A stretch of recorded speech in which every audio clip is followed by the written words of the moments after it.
Assalamualaikum warahmatullahi wabarakatuh dan selamat sejahtera kepada semua guru-guru dan rakan-rakan sekalian.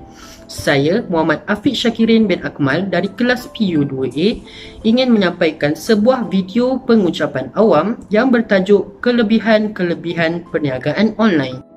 Untuk pengetahuan sekalian, perniagaan online ini ialah salah satu aktiviti perniagaan yang menggunakan teknologi yang canggih atau dikenali sebagai e-dagang, iaitu melakukan urusan jual beli antara peniaga dan pembeli melalui internet. Perniagaan online ini telah terkenal di Malaysia lagi-lagi pada musim pandemik COVID-19 ini.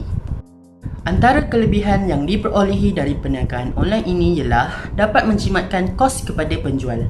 Hal ini kerana penjual tidak perlu mengeluarkan modal yang tinggi untuk mempromosikan barangan yang dijual seperti di papan iklan di tepi jalan dan sebagainya.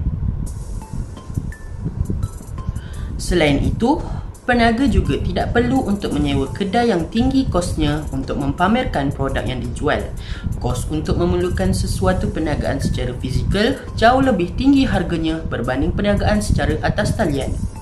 Selain itu, pengguna dapat menjimatkan masa. Hal ini kerana faktor kesesakan di pusat beli belah dan pasaraya telah membuatkan pengguna beralih ke perniagaan secara atas talian. Pengguna tidak perlu bersesak-sesak mencari kawasan untuk parking kenderaan, beratur untuk membuat pembayaran dan sebagainya. Pembayarannya juga mudah dengan teknologi perbankan internet hari ini yang hanya memerlukan pengguna untuk melalui proses pengesahan untuk membuat pembayaran. Seterusnya, peniaga juga dapat memasarkan perniagaannya ke pasaran global dengan menjalankan perniagaan secara online. Dunia kini tidak lagi hairan apabila mendengar perkataan internet, tidak kiralah muda maupun yang berumur.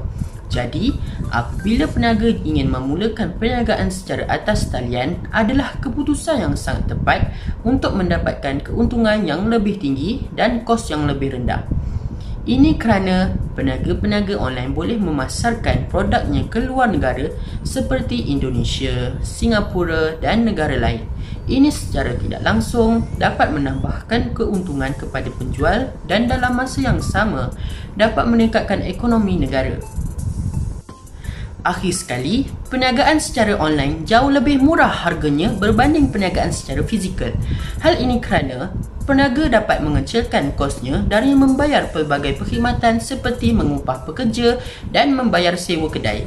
Dari situ, peniaga terpaksa meningkatkan harga untuk mendapatkan pulangan modal. Berbanding dengan perniagaan secara online, harganya jauh lebih murah kerana tidak memerlukan kos yang banyak untuk berniaga.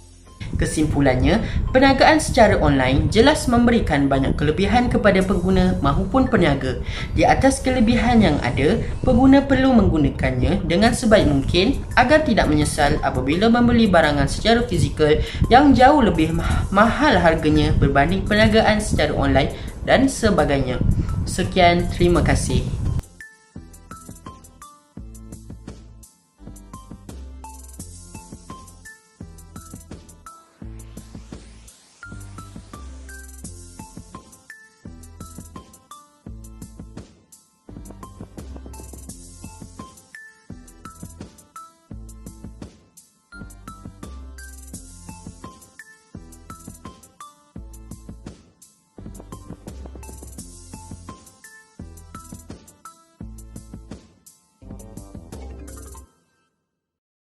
Frizzle Gold baharu kini mengandungi